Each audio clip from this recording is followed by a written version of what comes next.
forecast said a blizzard was coming, but I figured we'd be fine. It was just me and my two buddies, Chris and Ethan, heading up to a remote cabin in the mountains for a weekend away from everything. The place belonged to Ethan's uncle, and he swore it was fully stocked and ready for winter. The drive up was rough. Snow came down hard, covering the road faster than the wipers could clear. By the time we reached the cabin, the storm had gotten so bad that we couldn't even see the treetops. We got inside, cranked up the old wood stove, and settled in for the night. A few hours later, Chris swore he heard something outside, a knocking sound. "Probably just the wind," I said. But then I heard it too, a slow, deliberate knock, knock, knock. Ethan, being the bravest, cracked the door open. Nothing, just a wall of swirling white snow. We chalked it up to a tree branch tapping against the wall and went to bed. Around 3 a.m., I woke up shivering. The fire had died, and the cabin was ice cold. Then I noticed something chilling. Our front door was wide open. Snow had blown inside, covering the floor. I bolted up, yelling for the others. We searched the cabin, but nothing was missing. No footprints outside, no signs of forced entry, just an open door in the middle of a snowstorm. We locked everything up, double-checked the windows, and tried to sleep. But the next morning, things got worse. Ethan swore the cabin looked different. The furniture was rearranged, small things out of place. Chris checked his phone's GPS, and his face went pale. "We're not in the same spot, man," he muttered. He showed me the map. Our location had shifted. The road we came in on, gone. The tree line, completely different. It was like the cabin had moved in the night. Panicked, we packed up and tried to leave, but the snow was too deep. We were trapped. That night, the knocking came back, louder, closer.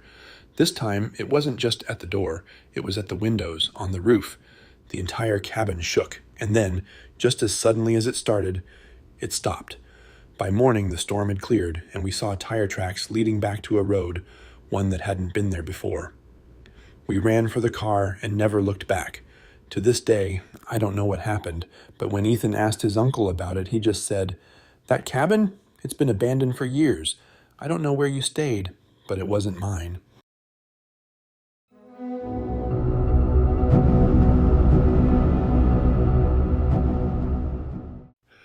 I was a paramedic in a rural mountain town when the call came in. Some hikers had gotten caught in the blizzard. One made it back to the ranger station barely alive.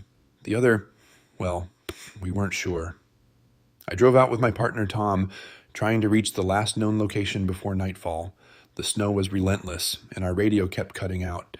Eventually, we spotted something ahead, a figure, half buried in the snow, standing completely still. We jumped out, but as we got closer, I realized something was off. The man's face was covered in ice, his eyes wide open, unblinking. He wasn't shivering. He wasn't moving at all. "Sir, can you hear me?" Tom called out, but the man didn't respond.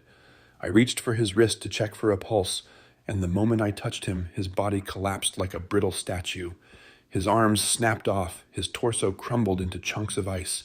Tom stumbled back, cursing. "What the hell?" But before he could finish, our radio crackled. "We found him," the ranger's voice said.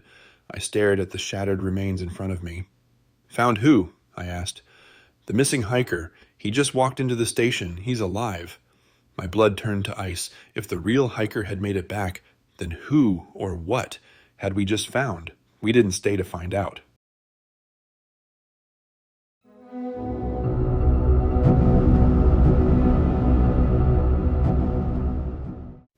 I work as a snowplow driver in Alaska, clearing roads that stretch for miles through desolate wilderness. One night, during a heavy blizzard, I got a distress call over the radio. A truck had broken down about 5 miles up the pass. I found the truck easily enough, its hazard lights barely visible through the snow. But the driver wasn't inside. The door was open, and there were deep footprints leading away from the vehicle, into the forest. Now, I've lived here long enough to know that no one wanders into the woods during a whiteout. It's a death sentence. I called out but got no response. The footprints continued, perfectly spaced, unbroken, as if he had walked in a straight line without hesitation. And then they just stopped. No signs of struggle, no turning back, just a single set of footprints ending abruptly in the middle of the snow, like the man had been plucked right off the ground. I turned back to the truck, ready to call it in, when I noticed something. My own footprints, the ones I had made walking from my snowplow, were gone. The snow hadn't covered them. They had just vanished. The radio crackled again, static, then a faint whisper. "Turn around." I did, and I swear to God, there was something standing where the footprints had ended, something tall, too tall, featureless, blending into the snow like a mirage. I didn't stay to get a better look. I ran back to my plow and locked the doors. The truck's driver was never found. Some say the snow plays tricks on your eyes, that it shifts and moves in ways you can't understand, but I know what I saw, and I pray it never sees me again.